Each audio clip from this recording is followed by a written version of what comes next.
Vous qui êtes en contact avec nous, nous vous saluons dans le nom précieux de notre Seigneur Jésus. Nous bénissons le nom du Seigneur pour votre intérêt à cette émission. Nous prions que Dieu vous bénisse, que sa grâce abonde et surabonde dans vos vies. La foi vient à ce qu'on écoute, et ce qu'on écoute vient de la parole de Dieu. Et c'est cette parole que nous voulons vous faire part. Je voudrais dire à quelqu'un qui a envie de nous suivre que Dieu t'aime. Dieu est le premier à t'aimer. Vous savez, le besoin de l'homme, je peux dire le besoin d'un homme, c'est l'amour, d'être aimé, de se sentir aimé. C'est même dans les foyers, nos femmes veulent se sentir aimées. Nous aussi, nous aimons être aimés. Nos enfants aussi aiment être aimés. Mais l'amour de Dieu surpasse toutes les autres amours. Donc le premier besoin dans la vie d'un individu, c'est d'être aimé par Dieu. Ça c'est clair. Si vous savez que Dieu vous aime, vous avez une assurance. Vous savez ce qui s'est passé? Le fils prodigue, quand il a quitté la maison paternelle et qu'il est parti, il est allé se faire embaucher. Et dans ce travail-là, vous savez, il a rencontré la pauvreté, il a rencontré la misère, et aussi il s'est embourbé dans le péché. Mais il a quitté la maison de quelqu'un qui l'aimait. Et à un moment donné, la Bible nous dit qu'il est rentré en lui-même. Et il a dit, je vais retourner chez mon père. Mais je veux lui dire de ne plus me traiter comme un de ses enfants, de me traiter comme un de ses ouvriers. Mais je sais pertinemment que cet enfant ne voulait pas, dans son fort intérêt, être traité comme un ouvrier. Il avait seulement peur de son père, de ce qu'il a fait à son père, le tort qu'il a causé à son père. Il ne pensait pas un seul moment que ce père-là allait encore l'aimer. C'est pourquoi il a pris la résolution de s'exclure de la paternité, mais d'être un esclave. Mais ce qui est différent de la pensée de cet enfant, quand l'enfant est parti, le père n'attendait pas à recevoir un esclave. Non, le père attendait toujours un fils qui lui revient. Et la preuve en est, quand l'enfant a dit je vais retourner, et qu'il a pris la résolution et il est parti, la Bible nous dit, quand il s'est approché, son père a couru, l'a attrapé. Écoutez ce qu'il a dit: mon fils que voici était mort, mais il est ressuscité. Mon fils que voici était perdu, je l'ai retrouvé. Dieu, qu'est-ce que le père a fait? Le père a manifesté de l'amour envers son fils, alors que le fils attendait effectivement cet amour. Et cette manifestation d'amour a été traduite concrètement entre le père et le fils. C'est pourquoi je dis, Dieu vous aime. L'amour de Dieu est divin. L'amour de Dieu est inconditionnel. Il nous dit dans 1 Jean chapitre 4 verset 10, il dit: et cet amour consiste non pas à ce que nous avons aimé Dieu, mais à ce qu'il nous a aimés et qu'il a envoyé son Fils comme victime expiatoire pour nos péchés. 1 Jean 4, verset 19 dit aussi. 1 Jean 4, verset 19. Il dit, pour nous, nous aimons parce que lui nous a aimé le premier. Frères et sœurs, vous qui êtes en contact avec nous, je voudrais vous dire, n'oubliez jamais que l'amour de Dieu était disponible avant toute chose. Avant toute chose. Même dans le jardin d'Éden, quand Adam et Ève ont péché, et que Dieu est descendu dans le jardin à leur rescousse, il leur a demandé, où êtes-vous? Ils ont dit où ils étaient. Et Dieu a dit, où êtes-vous? Ils ont dit, nous sommes nus. Nous ne pouvons pas sortir. Et Dieu leur a dit, comment savez-vous que vous êtes nus? Avez-vous mangé le fruit de l'arbre? Ils ont reconnu. Si c'était nous, c'était une occasion de les honnir. Mais la première manifestation de l'amour de Dieu, c'était dans le jardin d'Éden. Dieu a fait tuer un animal et il a caché leur nudité avec la peau de l'animal, qui est la préfiguration de la mort de Jésus pour chacun de nous.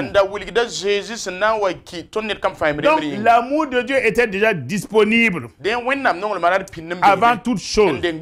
Aussi, le premier pas de la guérison est de recevoir cet amour divin. Moi, j'ai été guéri dans mes blessures antérieures quand j'ai reçu l'amour de Dieu. Quand on m'a prêché l'amour de Dieu, on ne m'a pas prêché la condamnation de Dieu. On ne m'a pas prêché l'enfer. On m'a prêché l'amour de Dieu. On m'a prêché le pardon de Dieu. Et j'ai reçu cet amour.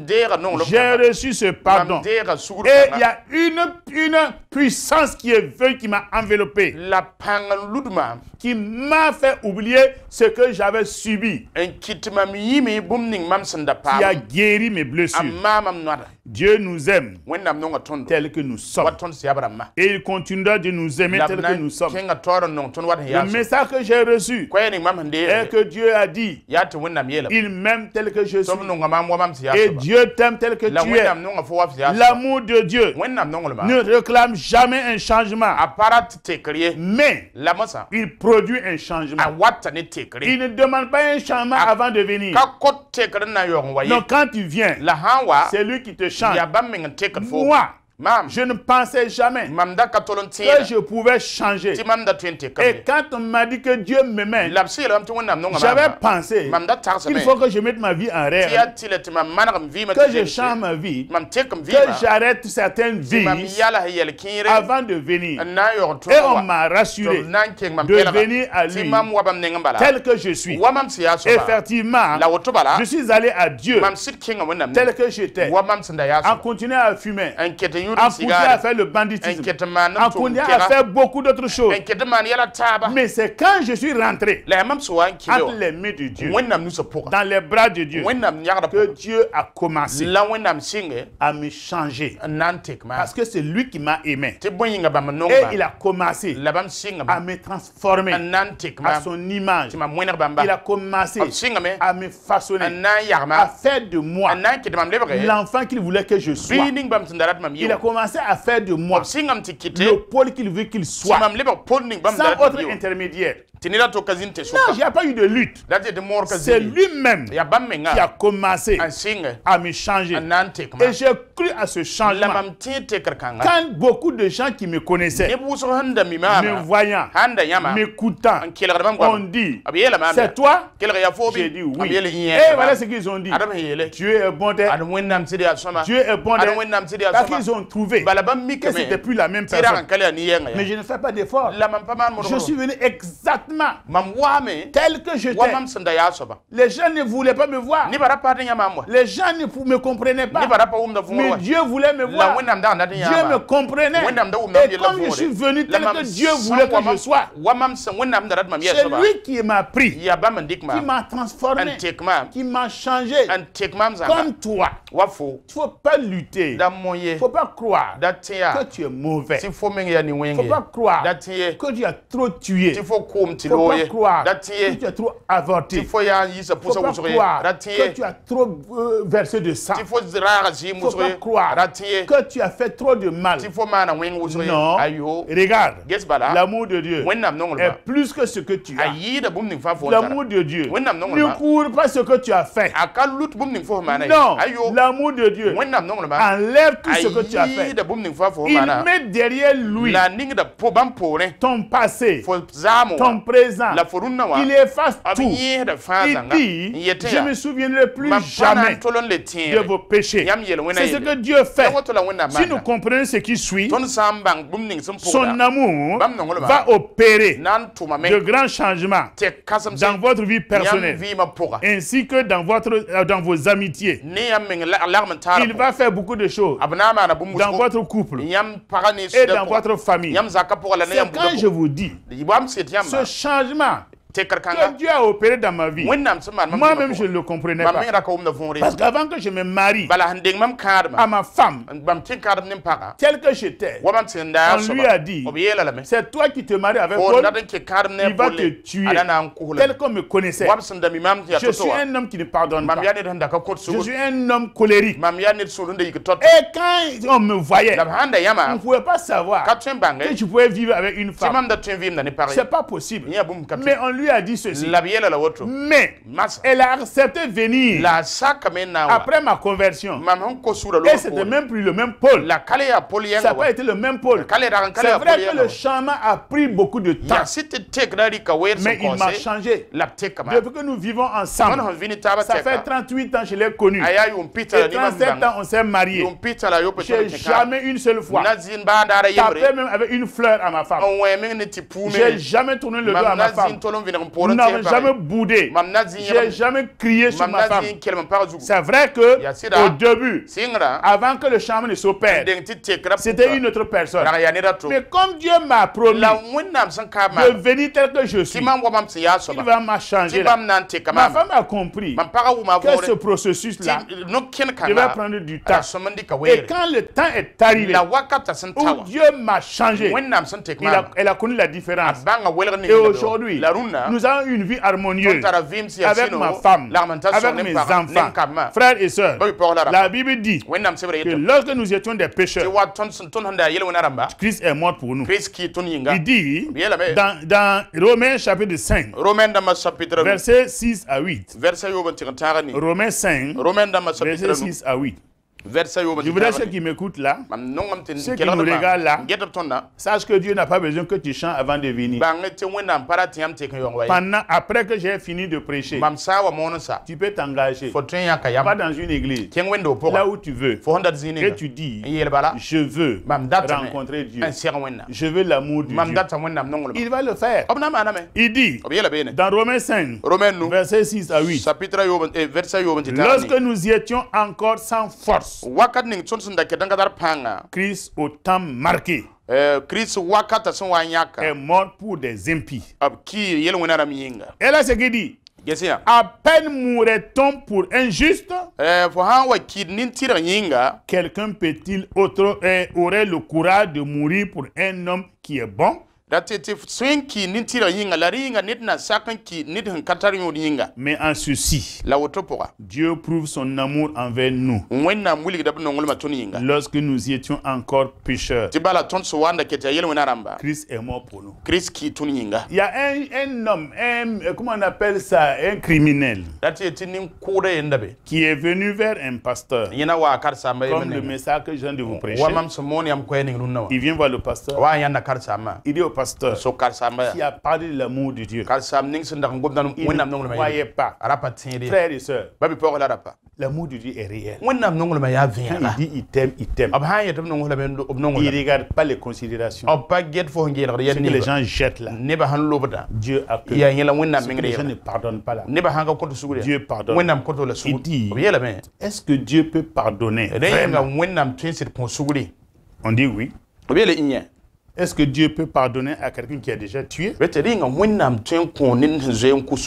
dit oui. Mais est-ce que Dieu peut pardonner à quelqu'un qui a déjà tué sa mère? Le pasteur dit oui. Il s'arrête un moment. Il réfléchit. Après, il s'approche. Face à face avec le pasteur. Tremblant. Il avait peur de dire ce qu'il allait dire. Il a peur des conséquences de ce qu'il va dire. Est-ce que Dieu peut pardonner à quelqu'un qui a déjà mangé la chair de sa mère? Et avant de dire la chair de sa mère, il a crié, il a pleuré, il s'est jeté par terre. Le pasteur a mis les mains sur lui. Lui a dit, entre deux pécheurs, c'est toi qui vas être le premier à pardonner. Parce que son fils est monté sur la croix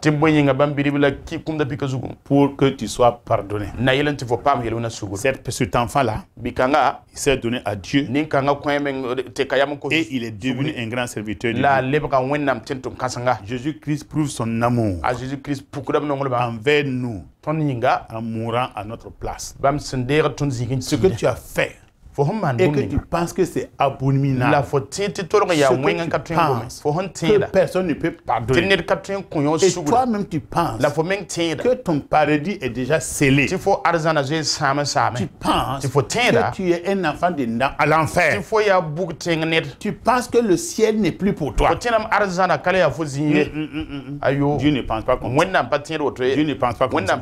Ce que Dieu veut, c'est que tu saches qu'en dépit de tout ce que tu as fait, Dieu t'aime. Dieu t'aime. J'ai expérimenté ça avec mon épouse. En dépit de ce qu'on lui a dit, que je suis là, ce que je fais, elle a pris le courage de venir vers moi. C'est pas moi qui l'ai aimé d'abord.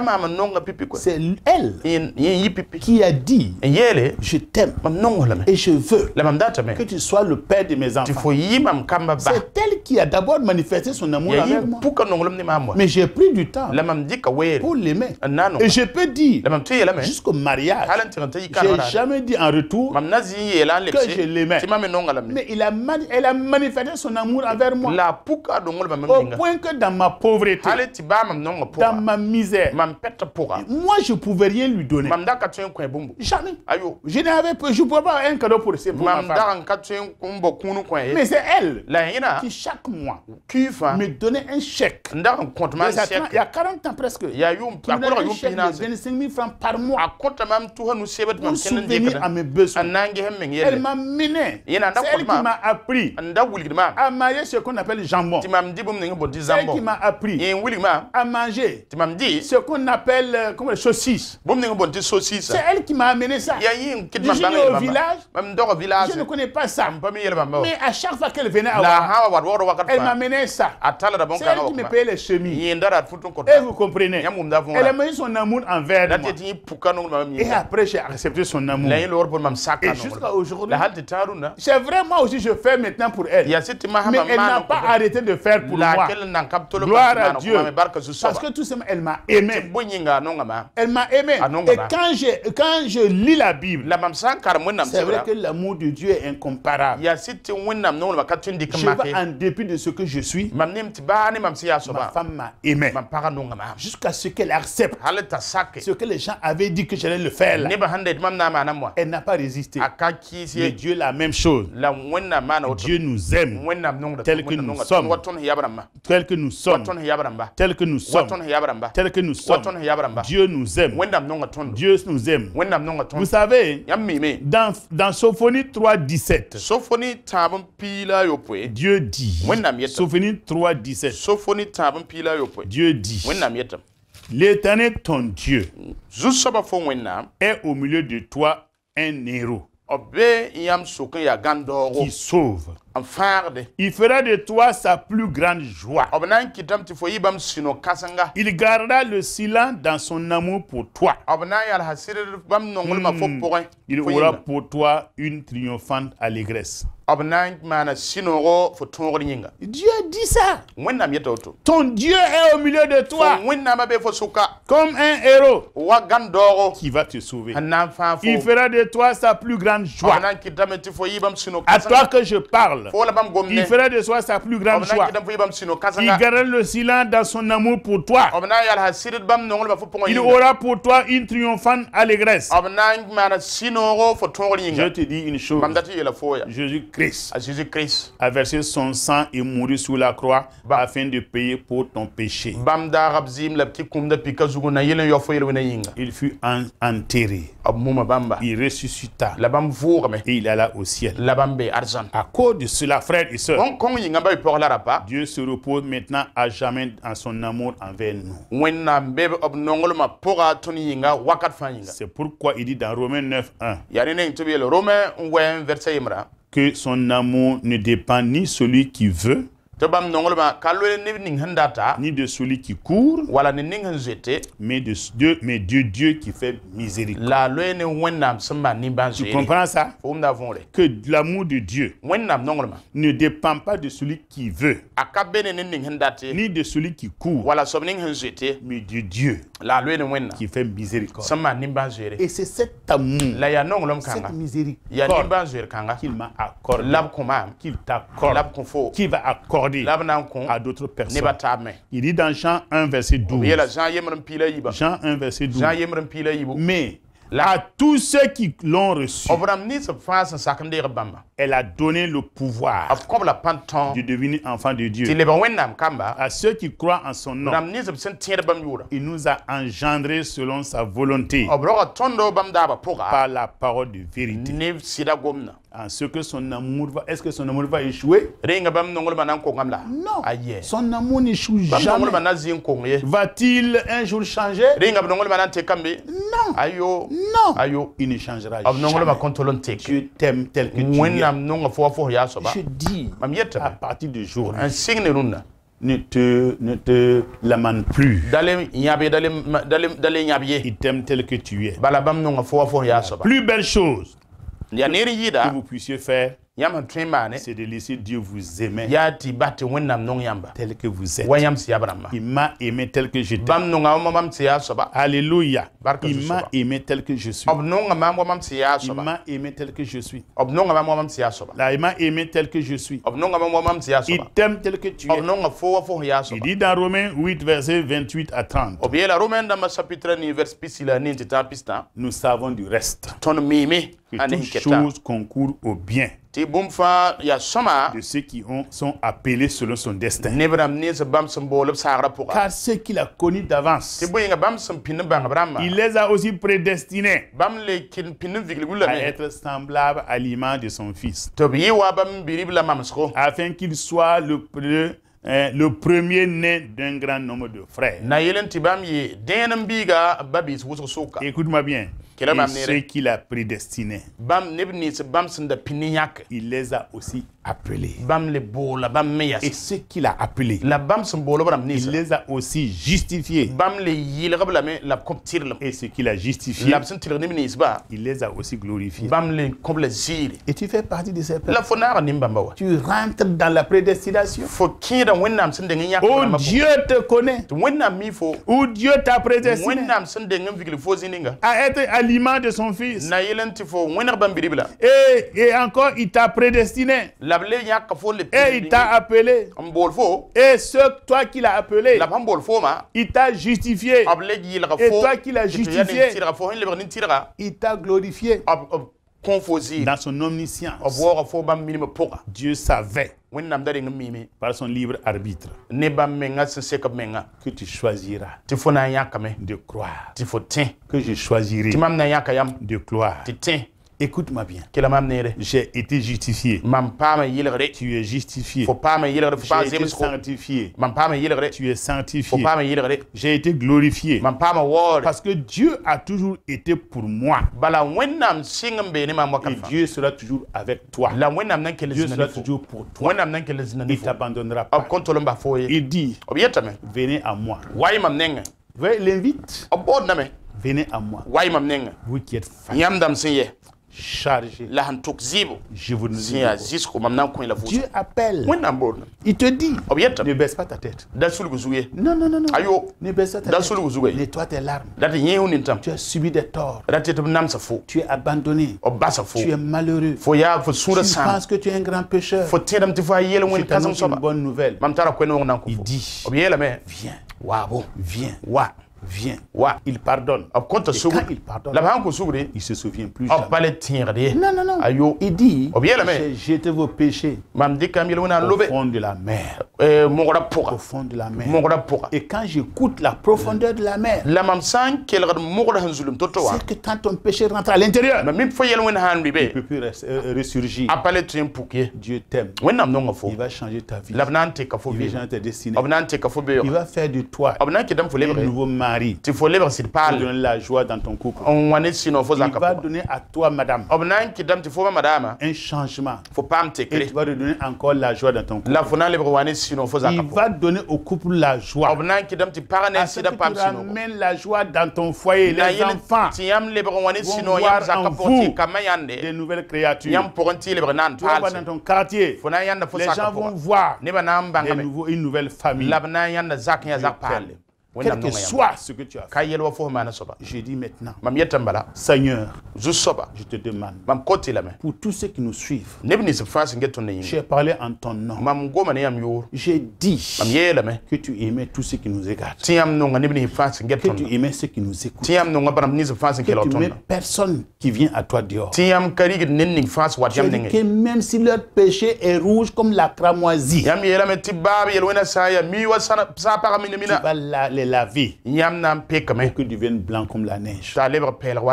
Alléluia. Alléluia. Je prie maintenant pour tous les téléspectateurs, tous les auditeurs. Seigneur, fais grâce. La même chose que tu as fait pour le fils prodigue. Fais-en pour mes frères et mes sœurs qui sont en train d'écouter. Tu sais, ils ont besoin de ton amour. Il y en a qui ont peu l'amour des parents. Il y a des enfants qui sont dans la rue parce qu'il n'y a pas d'amour de la famille. Il y en a qui sont en instant de divorce parce qu'il n'y a pas d'amour. Remets, Seigneur, la réconciliation. Remets encore l'amour dans les foyers, dans les familles. Fais que les femmes se retrouvent, les hommes se retrouvent dans leur famille avec leurs enfants. Seigneur, bénis tous ceux qui sont là. Un mot d'amour. Dis-leur dans leur sommeil, je vous aime tel que vous êtes. Au nom de Jésus. Nous aussi, nous vous aimons. Au nom de Jésus. Amen. Amen.